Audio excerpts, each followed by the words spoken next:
Welcome to the Hermitcraft Recap. My name is PixelRiffs, our writer is LoyXP, and the two of us are eagerly watching the Nether update pre-releases closing in on the world of Minecraft.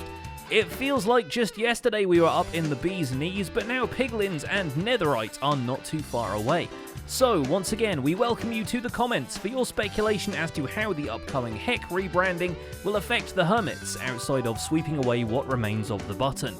But in the meantime, let's take a look at all the events and mishaps that occurred on the Hermitcraft server this week. Here we fly to save the day! Starting with Iskal, who's been doing some market research and decided selling redstone is the only way to stop the diamonds leaving his bank account as soon as they arrive. So, with Impulse's Guardian shop moved out of the lake, Iskal starts a redstone shop with a modern exterior, a minimalist interior, and a stylish hat. This looks like a samurai, doesn't it? This looks like a samurai hat. Is that the one I've created? He also makes sure anyone who subscribes to the Hermit and Herald gets to know Stress Monster's campaign slogan, although he's not the only one paying big bucks to elevate Stress's bid for mayor. Rendog's orders from the Sinister Emperor are to gain influence over one of the candidates, so after time-lapsing a storage building for Big Logs Inc. and literally dropping off some oak at Iskal's Megatree, Ren pledges a handful of diamond blocks and Big Logs backing to Stress Monster. While everything seems above board for now, we've got a bad feeling about this. So not only do you get the diamonds, not only do you get the support of Bigger Logs Incorporated, but I will turn the Bigger Logs Incorporated blimp magenta and make you the best billboard in the shopping district. But returning to the Tattoo Ren Mesa, Ren's work ethic really shines through as he corrects the geometry of his spaceship dock and terraforms a huge portion of the nearby landscape. While her campaign takes off, Stress Monster takes to the sky around her jungle base to build some butterflies, inspired by the insect life of Good Times with Scars neighborhood. Back on ground level, she constructs a scaled-up cauldron to be the pot of gold at the end of her rainbow, but sadly all the gold has to be used for powered rails in the epic redstone project that is the below-ground super smelter. And I'm very excited because this thing is just going to fuel itself, which means I don't have to do any work to it at all. It will all do it for me, which is amazing. Support for Stress seems to be growing thanks to Iskal buying out an entire issue of the Hermit and Herald for it, but that just gives Cubfan an excuse to put Get Gorgeous in giant letters on a blank page and call it a day. Given the track record of the Herald, it may be for the best. By comparison, Scar's interview from last week was spun so hard it got motion sickness. Here with a little direction, he might be the mayor we need. Bisuma out. End of report. Okay. An unsanitary Scar licking the diamond blocks. How does that look? That's the wrong one. This one. And I've decided today that due to some recent allegations in the Herald of diamond licking, we are going to unsupport Scar for mayor. Outside of his newspaper duty, Cub continues detailing his pyramid, and this time turns to the exterior, adding spires at the entrance, Valley of Kings style. The remaining gold is sold at his new shop, the Gold Rush, with realistic-ish prospecting action. Fortunately, Scar's reputation is quickly picked up by the people apparently most loyal to him, the Boomers. After negotiating the destruction of a huge portion of terrain by False Symmetry's base, the trio of B-Dubs, Tango and Impulse note that False didn't specify what order to destroy it in, so if, for example, they were to explode the words Vote Scar into the ground, they're still doing their job to the letter. Vote Scap?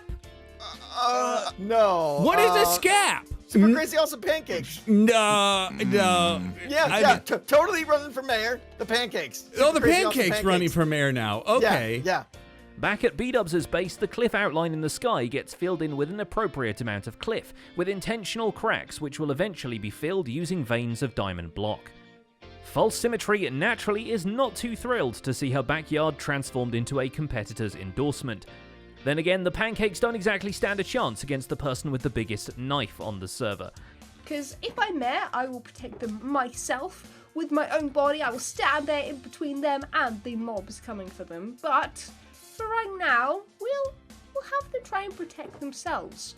False decides to use her killing skills as her mayoral platform, promising the Hermits a protection of sorts, especially in case they're willing to pay a shiny diamond for it. The offerings are accepted at the two warrior statues in the commercial area. It's a cute nod to that time she was a sheriff, even if her career ended in jail back then. She gets a good opportunity to showcase her skills when Azuma and Keralis enter the final phase of their plan for Tag 2 Cruise Control. Having now both reached the penultimate score, the two of them declare the commercial area a PvP arena and basically demand, "Come at me, bruv!" The bruv rapidly came at them, with Vintage Beef, False, and Joe Hills joining the fray, to the point where the dynamic duo had to bribe the three of them with consolation prizes just to be able to walk away at all. Though their victory doesn't pack as much of a punch after all the debts and commissions are subtracted from the reward pool. But, I've got to give half to Cub. How much? And I owe 9 to Grian. And I said Iskal that he would get 3 blocks of diamonds. Oh, we can't forget Stress. I owe Stress 3 diamonds as well. Are you kidding me? You gotta be kidding me. Of course I'm kidding ya. It's just Cub fan. False's competitors score once again when the Herald's only paper bee turns up to interview Grumbot, and the machine turns out to be quite eloquent for a redstone contraption. Why is Mumbo running for mayor? To win! Of course! Quite the mechanizator himself, Azuma puts together a multi-spawner cave spider farm against the odds and the protestations of cave spiders, and a tower to go with it. Keralis still has him beat with not 1 but 2 extra scrapey skyscrapers, filled with make-believe offices. My palms are sweaty, mom spaghetti, my fingers are hurting a lot. I've been clicking, I've been placing, and it's not even done! It's not even done! The high life gets much higher though when Keralis built himself a personal jet plane soaring through the sky across the town. That's where Zombie Cleo comes in to suggest that if you're going to roleplay a billionaire, at least roleplay as the one that punches criminals at night. And clearly Keralis' stealth is already approaching Batman levels as he very sneakily nudges Carlos the Turtle and his sanctuary off the beach and onto a life belt, which, well, he's a turtle, he can swim. So can Joe Hills, although his many dogs cannot, which is why the fleet of pups didn't quite give him the edge in the final fight for Tag 2, the second one. At least there's a nice home for them back at the dog sanctuary, and they're in less danger now that Joe has mob-proofed his terraformed hills by systematically filling them with lava. Although a more successful PvP moment happened when Good Times with Scar decided to mess with Joe while invisible. Normally we're not supposed to cover each other with lava on the server. Got him.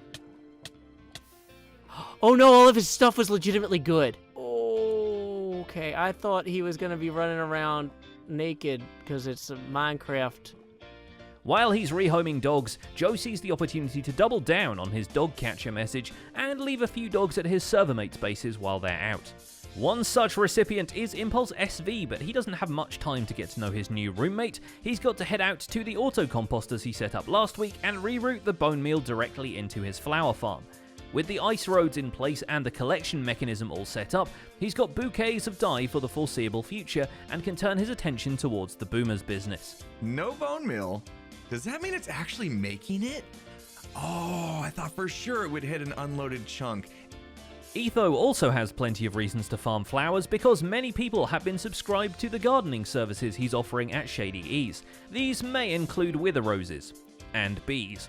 Coincidentally, he's also started offering pest relocation as a service, so in before he finds a way to replace half your stone brick walls with silverfish. It still took me several hours to deliver all the goods and services to our customers, but I know it was worth it. There are other plants to farm, of course, and a sugarcane farm makes the ideal decoration for a tunnel connecting his chaotic base entrance to the organized chaos of the main structure. Ironically, XP Crafted receives the fruits, or rather, the flowers, of Etho's gardening labours after he's just designed a green space of his own for the town of Casa. It's a pleasant park to stroll through in this post-apocalyptic landscape. Once he's built a sugarcane farm of his own, this time a self-sustaining one in the floating pod of his sky base, he returns to the surface to commiserate with Keralis about Etho's prankery and heads underground to do some Abba caving. So how does this work? Do I just take your stuff? You take everything.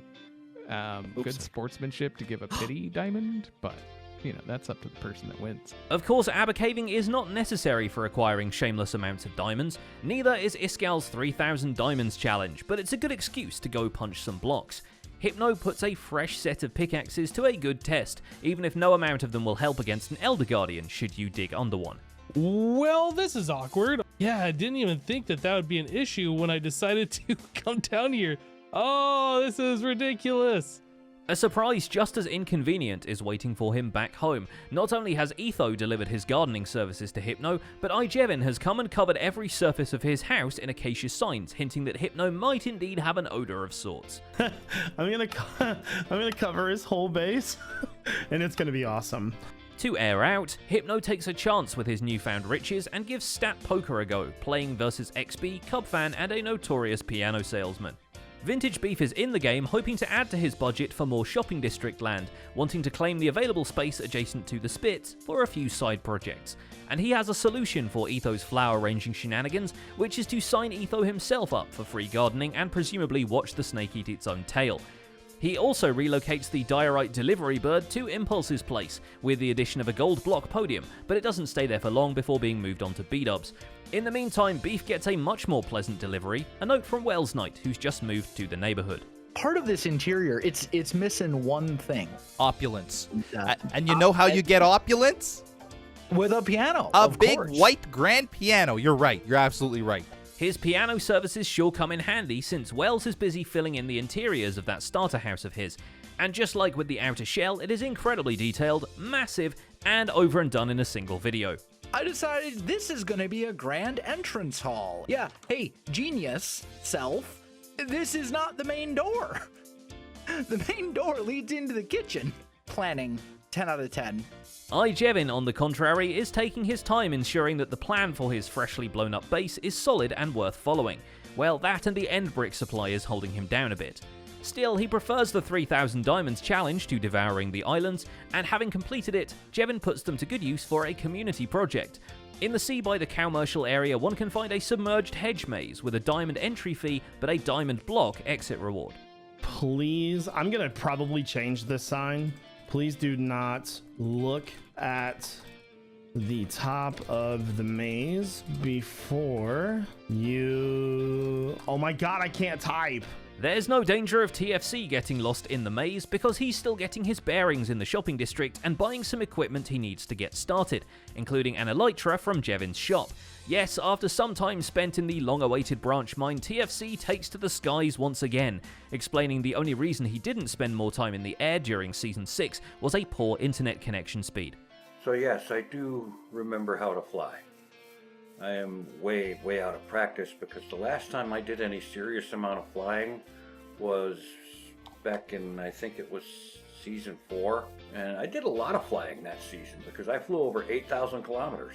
Just in time for him to earn his wings, Tango Tech pulls a PR stunt for his rocket shop and places a discounted bin in the nether. The twist on top of the twist is that a randomly selected client will get a free fireworks show as a bonus to their purchase.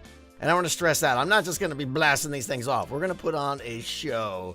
With over 1,000 custom rockets orchestrated into an impressive display, this promises to be quite the bang for your buck.